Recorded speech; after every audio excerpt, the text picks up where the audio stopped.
न्यायालयाने पीओपी मूर्तीवर बंदी घातली आहे। या बंदीमुळे या व्यवसायाची निगडीत 1 ते 1.25 कोटी कुटुंबियांवर उपासमारीची वेळ येणार आहे। मूर्तिकारांना विश्वासात न घेता आमच्यावर निर्बंध लादले जात आहेत। सरकारने गणेश मूर्तिकारांच्या बाजूने उभे राहून न्यायालयात भूमिका मांडावी, अन्यथा रस्त्यावरची व न्यायालयीन लढ्यासाठी आम्ही तयार आहोत, असा इशारा महाराष्ट्र गणेश मूर्तिकार संघटनेचे प्रदेश अध्यक्ष अभय म्हात्रे यांनी पेण येथे आयोजित गणेश मूर्तिकारांच्या जाहीर सभेत बोलताना दिले। राज्यातील गणेश मूर्तिकार एकवटून आगामी अर्थसंकल्पीय अधिवेशनात मंत्रालयावर मोर्चा काढून या विरोधात आंदोलन करणार असल्याची भूमिका आजच्या बैठकीत स्पष्ट करण्यात आली आहे। यावेळी खासदार धैर्यशील पाटील, आमदार रवी शेठ पाटील, माजी आमदार अनिकेत तटकरे, भाजपचे जिल्हा उपाध्यक्ष वैकुंठ पाटील, महाराष्ट्र राज्य गणेश मूर्तिकार संघटनेचे अध्यक्ष अभय म्हात्रे, पेण नगरपालिकेचे माजी नगराध्यक्ष शिशिर धारकर, मुंबई गणेश मूर्तिकार समितीचे सचिव सुरेश शर्मा, प्रवीण बावधनकर, निलेश जाधव, हमरापूर विभाग गणेश उत्कर्ष मंडळाचे अध्यक्ष जयेश पाटील, माजी अध्यक्ष कुणाल पाटील, खजिनदार कैलास पाटील, सचिव राजन पाटील, नितीन मोकळ आदींसह शेकडोच्या संख्येने राज्यातील गणेश मूर्तिकार उपस्थित होते। या प्रसंगी आमदार अनिकेत तटकरे म्हणाले की पीओपीच्या मूर्तिकारांच्या समस्येसंदर्भात मंत्री पंकजा मुंडे व मंत्री आदिती तटकरे यांच्याशी चर्चा झाली। शासन न्यायालयीन पातळीवर पीओपी मूर्तिकारांची बाजू योग्य तऱ्हेने मांडेल असा विश्वास त्यांनी यावेळी व्यक्त केलाय। पर्यावरण मंत्री, मुख्यमंत्री व दोन्ही उपमुख्यमंत्र्यांच्या माध्यमातून पीओपी मूर्तिकारांना न्याय मिळवून देण्याकरिता कटिबद्ध असल्याची ग्वाही आमदार अनिकेत तटकरे यांनी यावेळी दिली आहे। खासदार धैर्यशील पाटील यांनी सुद्धा यावेळी पीओपी मूर्तिकारांच्या संघटनेच्या सोबत राहून सर्वतोपरी मदत करण्याचे आश्वासन दिले। या जाहीर सभेत पेण नगरपालिकेचे माजी नगराध्यक्ष शिशिर धारकर म्हणाले आहेत की आता न्यायालयीन लढाईशिवाय पर्याय नाही। गणेश मूर्तिकारांना न्याय मिळेपर्यंत आम्ही तुमच्या सोबत आहोत। संघटित रहा, आपसात भांडू नका, न्यायालयीन लढाई करिता सज्ज राहा। ही लढाई मोठी आहे, आपली लढाई आपल्यालाच लढायची आहे व ती जिंकायची आहे। आपला विजय निश्चित आहे, असे धारकर यांनी सांगितले। या कार्यक्रमाला निलेश जाधव, महाराष्ट्र राज्य गणेश मूर्तिकार संघटनेचे अध्यक्ष अभय म्हात्रे, शिवसेनेचे माजी विधानसभा समन्वयक व पेण नगरपालिकेचे माजी नगराध्यक्ष शिशिर धारकर, मुंबई गणेश मूर्तिकार समितीचे सचिव सुरेश शर्मा, प्रवीण बावधनकर, हमरापूर विभाग श्री गणेश उत्कर्ष मंडळाचे अध्यक्ष जयेश पाटील, माजी अध्यक्ष कुणाल पाटील, खजिनदार कैलास पाटील, सचिव राजन पाटील, नितीन मोकळ आदींसह शेकडोच्या संख्येने राज्यातील गणेश मूर्तिकार उपस्थित होते।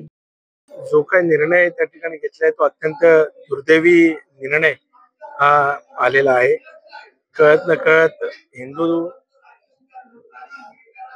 जे काही आपल्या सणांवरच एक प्रकारे ही गदा आलेली आपल्याला पाहायला मिळते। त्याचबरोबर अनेक जे मूर्तिकार आहेत त्याच्यावर अवलंबून असलेले वेगवेगळे व्यावसायिक आहेत, त्यांच्या सुद्धा रोजंदारीवर गदा आलेली आपल्याला पाहायला मिळते। आज फक्त रायगड जिल्ह्यातील नव्हेच तर समस्त महाराष्ट्रातील जवळपास 26 जिल्ह्यातनं त्यांचे मूर्तिकारांचे प्रतिनिधी आज पेणला गणेश मूर्तींच्या माहेर घरी त्या ठिकाणी आलेत आणि इथूनच संघर्ष सुरुवात झालेली आहे। कारण आपण जर पाहायला गेली तर पीओपीचा वापर हा काही अलीकडच्या कालखंडामध्ये सुरू झालेला नाही। गेले 50 वर्षापासून पीओपीचा वापर केला जातोय आणि शाडूच्या मूर्ती बनवण्याला जेवढा वेळ लागतोय, एक मूर्त जर शाडूची बनत दिवसात असेल तर किमान 20 ते 25 पीओपीच्या मूर्ती दिवसभरामध्ये किंवा त्यापेक्षा जास्ती बनल्या जातात। त्याच्यातनं सुद्धा रोजगाराची संधी तर होतेच, पण आज घरोघरी जी गणेश उत्सव साजरा करण्याला आपण करतो, ह्या वर्षी जर बंदी अशीच राहिली तर सुपारी ठेवून गणेश उत्सव साजरा करावा लागेल अशी वेळ आम्हा भक्तगणांवर येईल। पर्यावरण राखत असताना माणसाच्या जीवनाशी खेळ झाला नाही पाहिजे ही भूमिका आता आपल्याला या ठिकाणी घ्यावी लागेल। मी परत एकदा सांगतो, तुम्ही जेव्हा बोलता आपण आमदार आहोत, खासदारांचं आमच्यावर प्रेशर येतं आणि आम्हाला प्रश्न सोडवायचा आहे ना, आमच्यावर प्रेशर येतं त्यावेळी, पण प्रेशर येणं हे चांगलं आहे कारण त्यातूनच लोकांचे प्रश्न जनमनाने या ठिकाणी सुटत असतात। आपण सर्व मंडळी या ठिकाणी प्रयत्न करू आणि आपल्याला जिथपर्यंत होत नाही त्यापर्यंत आपल्याला प्रयत्न करावा लागेल. लढाई सोपी नाही, त्याच्यामुळे लढाई कुठून करायची, जिथपर्यंत यशस्वी होत नाही तिथपर्यंत ही लढाई करावी लागेल. मातीची मूर्ती करणं ह्याला सुद्धा अडचण येत ना. मातीची मूर्ती काढून सुद्धा तिचं प्रदूषण होणारच आहे, मातीच्या मूर्तीचंही प्रदूषण होणारच आहे. माती उद्या जर 10 किलोमध्ये 2 गणपती होत असतील तर मातीच्या 10 किलोमध्ये एकच गणपती होतो. त्यासाठी डिझेल भरपूर जाणार आहे, त्यासाठी सुद्धा फुटप्रिंटचा कार्बन फुटप्रिंटचा प्रश्न या ठिकाणी येणार आहे. हा सगळ्या गोष्टी जर जशा आपण करत जाऊ, उद्या जर मूर्तींची जर विटंबना होत असेल तर आपल्याला मूर्ती जमा करायला लागतील. ह्या सगळ्या गोष्टी माझं म्हणणं एवढंच आहे, याच्यामध्ये प्रदूषणाचा भाग जर येत असेल तर आपण जे काय DTP वगैरे असं काहीतरी असतात ना कारखान्यांना, त्या प्रकारे करतो की नाही, तर त्या पद्धतीने सुद्धा या गोष्टी झाल्या पाहिजेत. मी तुम्हाला निश्चितपणाने सांगेन, केंद्र शासनाच्या पातळीवरती स्पष्ट सांगतो, प्रदूषणाकडे लोकांचा कल जास्त आहे, पण प्रदूषणाच्या तुलनेत लोकांचा अगदी सगळा हिरवा हिरवा झाला आणि खायलाच नसला तर काय हिरवा मला खाल, तर हिरवा सुद्धा राहिला पाहिजे आणि हिरवा हिरवा बाबतीला पोट सुद्धा भरलेला पाहिजे. अशा पद्धतीची धोरणं घेण्याकरता आम्ही सर्व मंडळी मनापासून या ठिकाणी प्रयत्न करू. कोर्टात जायचं का त्याच्यावरही विचार आपण करू. तुम्ही सगळ्या मंडळींनी विचार करा, कारण कोर्टाचा निर्णय उलटा लागल्यानंतर तोही विषय ह्याच्यात आहे. आपला परवा आपण आपली चर्चा झाली. एक गोष्ट लक्षात ठेवा, आपल्याला मूर्तिकारांना जगवावं लागेल.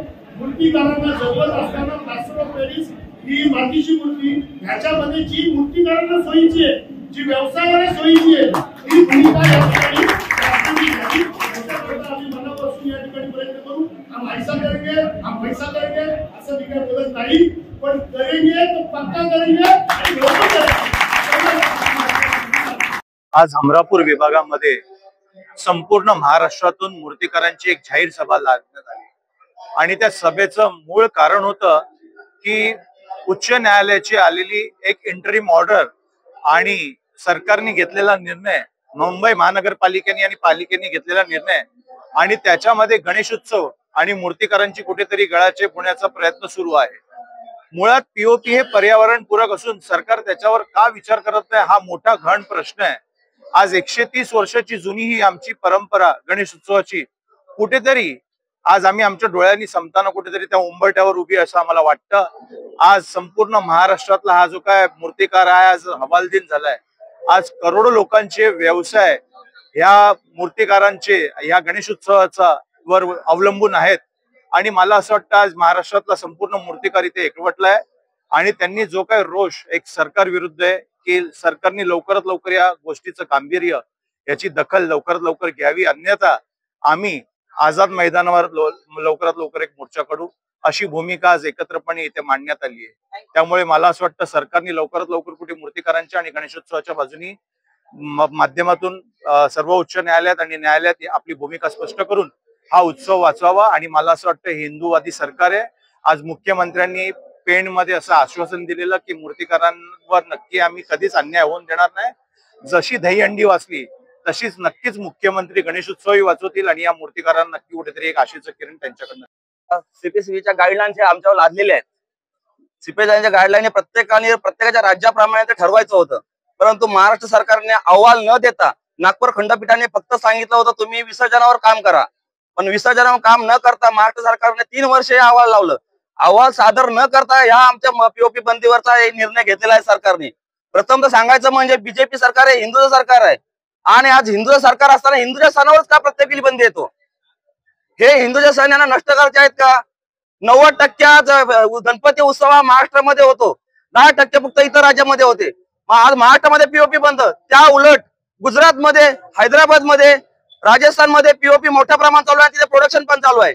सरकारने जर या गोष्टीवर लवकरात लवकर नाही निर्णय घेतला तर संघटना या आंदोलन करण्यासाठी आझाद मैदानावर उतरेल. आणि अशी आम्हाला अपेक्षा आहे का आमच्या आमदार खासदार जे हिंदुत्ववादी आहेत त्यांनी लवकरात लवकर गणपती कारखानदारांचा विचार करावा आणि हायकोर्टामध्ये जाऊ, जे कोर्ट अंतिम याच्यामध्ये टप्प्यामध्ये आहे ती सुप्रीम कोर्टामध्ये जाऊन त्यांनी लवकरात लवकर या पीओपीवर बंदी लवकर उठवण्याचा प्रयत्न करावे. नाहीतर या गोष्टीचा रोष पूर्णपणे बीजेपी सरकारवर येणार. गणपती बाप्पा पीओपीच्या मूर्ती जर बंद केले तर आम्हाला निश्चितच पुढे लढा हा उभारावा लागेल आणि तो लढा असा असेल की पूर्ण तीव्र असेल. आंदोलन रस्त्यावर उतरायला लागलं तरी चालेल. सरकारने याबाबत ठोस निर्णय घेऊन मूर्तिकारांना या प्रसंगातून वाचवावं. शिवसत्ता टाइम्ससाठी प्रदीप मोकल, पेल. दे धडक बेधडक वृत्त देणाऱ्या आपल्या शिवसत्ता टाइम्स न्यूज चॅनलला लाल बटन दाबून सबस्क्राईब करा आणि बेल आयकॉनला क्लिक करायला विसरू नका.